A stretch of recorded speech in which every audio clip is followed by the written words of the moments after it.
বাংলাদেশের ছেলেরা পারলেও পারল না মেয়েরা। অনূর্ধ্ব-19 এশিয়া কাপের ফাইনালে ভারতের মেয়েদের কাছে ৪১ রানে হেরে শিরোপা হাতছাড়া হলো জুনিয়র টাইগ্রেসদের। টসে হেরে আগে ব্যাট করতে নেমে নির্ধারিত ২০ ওভার শেষে ৭ উইকেট হারিয়ে ১১৭ রান সংগ্রহ করে ভারত। ১১৮ রানের লক্ষ্য তাড়া করতে নেমে শুরুটা মোটামুটি ভালোই করেছিল বাংলাদেশের মেয়েরা।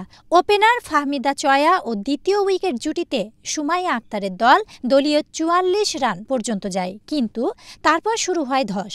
একের পর এক ব্যাটার ব্যর্থ হয়ে ফিরতে থাকেন সাজঘরে। জবাবে ব্যাট করতে নেমে ৯ বল বাকি থাকতেই ৭৬ রানেই অল আউট হয়ে যায় বাংলাদেশ। জয়ের লক্ষ্যে ব্যাট করতে নেমে খুব একটা সুবিধা করতে পারেনি বাংলাদেশের মেয়েরা। ফাহমিদা ছোঁয়া ও জুয়াইরিয়া ফেরদৌস ছাড়া আর কোনো ব্যাটার স্পর্শ করতে পারেননি ২ অঙ্কের ঘর। উইকেট রক্ষক ব্যাটার জুয়াইরিয়া ফেরদৌস জয়িতা ৩০ বলে ২২ রান করেন, যা দলের পক্ষে সর্বোচ্চ।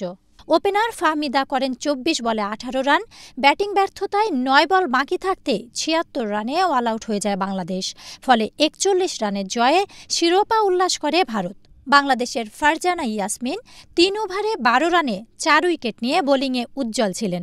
ভারতের কাছে হারলেও সেমিফাইনাল পর্যন্ত চমৎকার পারফরম্যান্সে ভবিষ্যতের জন্য সম্ভাবনার ইঙ্গিত দিয়েছে বাংলাদেশের জুনিয়র টাইগ্রেসরা। Taniya Ahmed, Asian television.